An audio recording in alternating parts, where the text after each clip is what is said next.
আসসালামু আলাইকুম। মুহাম্মদ কাসিম বলেন, এমনইভাবে কোরআনে আল্লাহ ঈসা আলাইহি ওয়াসাল্লাম এর সম্পর্কে বলেছেন যে তুমি আমার হুকুমে মাটি দিয়ে পাখির আকৃতি বানিয়ে এগুলোতে ফু দিয়ে দিয়েছিলে, তো ওইগুলো আমার হুকুমে সত্যিকারের পাখি হয়ে গিয়েছিল।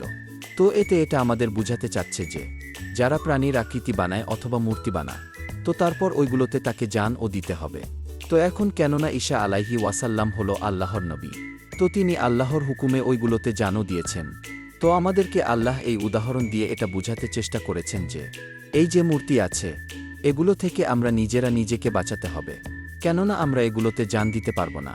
তো যখন জানি দিতে পারব না, আর যখন এগুলো আমাদের না কোনো উপকার করতে পারে না কোনো ক্ষতি করতে পারে, তো তাহলে আমরা এগুলোকে কেন রাখি? আর আমরা তো আমাদের নবী সাল্লাল্লাহু আলাই সাল্লাম এর সুন্নতে আমল করতে হবে। এটাও হলো মুহাম্মদ সাল্লাল্লাহু আলাই সাল্লাম এর সুন্নত। এই যে মূর্তি আছে এগুলো খতম করা, ছবিগুলোকে খতম করা। বিস্তারিত জানতে মুহাম্মদ কাসিম।